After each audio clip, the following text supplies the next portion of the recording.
দোয়া করতে করতে একদিন হঠাৎ করে দোয়া আল্লাহর দরবারে কবুল হয়ে গেল। আল্লাহ সুবহানাহু ওয়া তাআলা ডাক দিয়ে বলে, ফাবাশশারনা বিগুলামিন হালিম। ও গো বন্ধু, আজকে আপনার দোয়া আমার দরবারে কবুল। আপনার ঘরের মধ্যে আমি একটা সন্তান দান করলাম, পুত্র সন্তানের সুসংবাদ দিলাম। আল্লাহ পাক রব্বুল আলামিন তার ঘরের ভিতরে একজন আসলো, পুত্র সংবাদের দান করলো।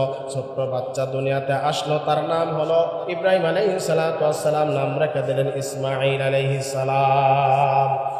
ছোট্ট বাচ্চার নাম কি? ইসমাঈল আলাইহিস সালাম। ইসমাঈল আলাইহিস সালাতু ওয়াস সালাম ছোট্ট সন্তানের নাম রেখে দিলেন ইসমাঈল।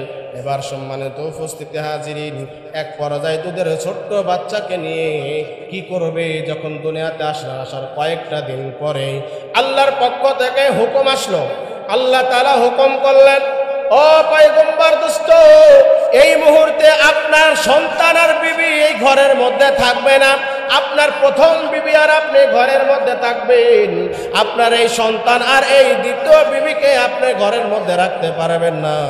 আপনি তাড়াতাড়ি করে এই সন্তানটাকে আর এই বিবিটাকে এখান থেকে বের করে দিয়ে আসেন। কোথায় দিয়ে আসবেন? আমি লোকেশন বলে দিলাম, আপনি চলে যান। আল্লাহর হুকুম, আদেশ মানা শুরু করে দিলাম। ইব্রাহিম পয়গম্বর আলাইহিস সালাতু ওয়াস সালাম ঘর থেকে বিবি বাল বাচ্চা সহ নিয়ে চলে গেলেন, রওনা হয়ে গেলেন। উটের উপরে নিয়ে রওনা হয়ে গেলেন। যাচ্ছেন, যাইতে যাইতে যাইতে যাইতে নির্জন জায়গায় চলে গেল। বিশাল বড় মরুভূমি, যেখানে কোনো ঘর নাই, বাড়ি নাই, এমনকি জঙ্গল, কোনো কিছু নাই, শুধু পাহাড় আর বালি দেখা যায়। প্রিয় উপস্থিতি হাজিরিন, ভালো করে শুনে নেন। এক পর্যায়ে ইব্রাহিম আলাইহিস সালাতু ওয়াস সালাম যাওয়ার পরে সেখানে তার গাধা ঘোড়াটাকে রেখে দিলেন। ওই গজে উটটাকে রেখে দিয়ে এবার বিবিকে ডাক দিয়ে বলে, বিবি নামো। নামলেন। নামার পরে ছোট্ট বাচ্চা ইসমাইলকে নিয়ে বিবি রওনা হয়ে গেলেন। ইব্রাহিম আলাইহিস সালাতু ওয়াস সালাম আগে আগে যাচ্ছেন। যাইতে যাইতে যখন দেখলেন নির্জন জায়গায়, এখানে আর কেউ নাই, এবার ইব্রাহিম আলাইহিস সালাতু ওয়াস সালাম বিবি আর বাচ্চাকে এখানে রেখে দিয়ে ডাক দিয়ে বলে, বিবি আজকের থেকে তুমি এই জায়গার মধ্যে থাকবে। আজকের থেকে তুমি এখানে থাকবে, কেউ আর তোমার সাথে থাকবে না, এমনকি আমিও তোমার সাথে থাকবো না। কথা বলিয়া দেরি করলেন না। ইব্রাহিম আলাইহিস সালাতু ওয়াস সালাম এবার ব্যাগ দিয়ে চলে আসলেন, সামনের দিকে আসতেছেন।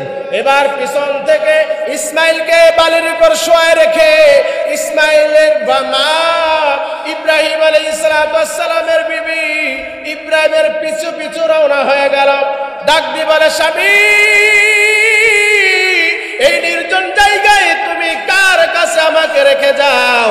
একটা বারের জন্য বলো, আমার ছোট্ট বাচ্চাটা নিয়ে আমি কি খাবো? আমার ছোট্ট বাচ্চা নিয়ে আমি কোথায় যাব? এখন তো সন্ধ্যা ঘনিয়ে যায়, এখন নাই বুঝলাম রাত, কিন্তু যখন দিন হয়ে যাবে, সূর্যের আলোটা যখন বালুর উপর পড়বে, উত্তপ্ত বালুর মধ্যে আমি থাকতে পারবো না। আমার ছোট্ট বাচ্চাটা নিয়ে আমি কিভাবে থাকবো? অসম্মানিত উপস্থিত হাজিরিন, এক পর্যায়ে ইব্রাহিম আলাইহিস সালাতু ওয়াস সালাম আর দেরি করলেন না। বিবি বারবার পিছন থেকে ডাক দেয়, কিন্তু ইব্রাহিম আলাইহিস সালাতু ওয়াস সালাম কোনো প্রকারের কথা বলেন না। সুবহানাল্লাহ বলে। ইব্রাহিম আলাইহিস সালাতু ওয়াস সালাম কোনো কথা বললেন না, চুপচাপ শুধু সামনের দিকে আগায়। বিবি হাজেরা এবার পিছন থেকে পিছন আগায়। আগাইতে দেখলো বহু দূর চলে আসছে। এবার দেখা যায় পিছনে সন্তান ইসমাইল চিৎকার করে কান্না শুরু করে দিয়েছে। কি করবে? এবার ইব্রাহিম আলাইহিস সালাতু ওয়াস সালাম সামনে যাচ্ছেন, বিবি আর সামনে আগাইলেন না।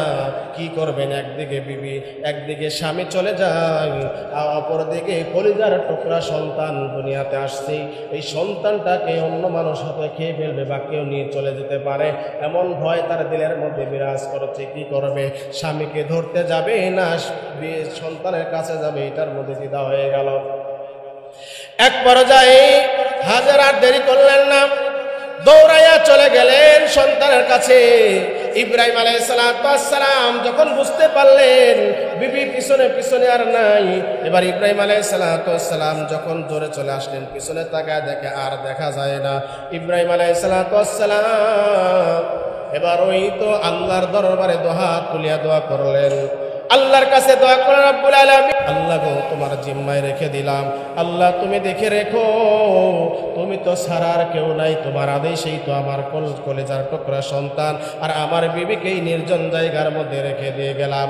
সম্মানিত হাজিরিন, ইব্রাহিম চলে গেল, এইদিকে ছোট্ট বাচ্চা নিয়ে মা দুঃখিনী কি করবে? সকাল হয়ে গেল, দুধ যা ছিল সেটা শেষ হয়ে গেল, পানি মশকের মধ্যে যত পানি ছিল পানিও শেষ হয়ে গেল। এক পর্যায়ে খাদ্যর যন্ত্রণা শুরু হয়ে গেল। এবার হাজেরার স্তরের মধ্যে কোনো প্রকার দুধ নাই, কি করবে, কি খাওয়াবে, চিন্তায় পেরেশান। ছোট্ট বাচ্চাকে কোলের মধ্যে নিয়ে মা দুঃখিনী চিৎকার করে কান্দে ডাক দিবে, আল্লাহ কোন পরীক্ষায় তুমি আমাকে ফেলছো? ও গো রব্বুল আলামিন, আমার সন্তানের খাবার ব্যবস্থা করে দাও। এইভাবে আল্লাহর কাছে দোয়া করে।